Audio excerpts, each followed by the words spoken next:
Hi hello welcome to మంత్ర 5. కుల గణనపై స్పందించిన పవన్ కళ్యాణ్ 12 ప్రశ్నలతో లేఖ విడుదల. జనసేన అధినేత పవన్ కళ్యాణ్ టీడీపీతో పొత్తులో ఉన్న విషయం తెలిసిందే. అయితే మరో 2 నెలల్లో ఏపీలో ఎన్నికలున్న వేళ అధికార పార్టీపై పలు కీలక విమర్శలు ఆరోపణలు చేస్తూ ముందుకు సాగుతున్నారు. ఈ క్రమంలోనే ఏపీలో కుల గణన ప్రక్రియ పొలిటికల్ విమర్శలకు దారితీసింది. ఏపీలో జరుగుతున్న కుల గణనను తప్పుబట్టారు జనసేన పార్టీ అధినేత. కుల గణన ప్రక్రియపై పవన్ కళ్యాణ్ పలు ప్రశ్నలు సంధించారు. ఎన్నికల వేళ కుల గణన ఎందుకని ప్రశ్నించారు.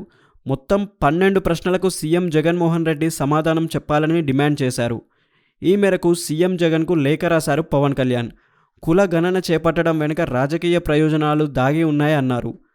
ప్రక్రియకు కారణాలు వివరిస్తూ గెజిట్ నోటిఫికేషన్ ఎందుకు విడుదల చేయలేదు, ఆర్టికల్ 21 ప్రకారం వ్యక్తిగత గోప్యత, భద్రత, స్వేచ్ఛను హరించడం కాదా అని ప్రశ్నించారు. ఈ మేరకు ఎక్స్లో ఏపీ సీఎం జగన్కి పీఎంఓకు ట్యాగ్ చేశారు. బీహార్ ప్రభుత్వం చేసిన కుల గణనపై సుప్రీంకోర్టు తీర్పు రాకముందే మీ స్వీయ ప్రయోజనాలకు ఎందుకు ప్రజాధనాన్ని వృధా చేస్తున్నారని క్వశ్చన్ చేశారు పవన్ కళ్యాణ్ గారు. మరిన్ని ఇంట్రెస్టింగ్ అప్డేట్స్ కోసం మా ఛానల్ని లైక్ చేయండి, షేర్ చేయండి మరియు సబ్స్క్రైబ్ చేయండి. Thanks for watching.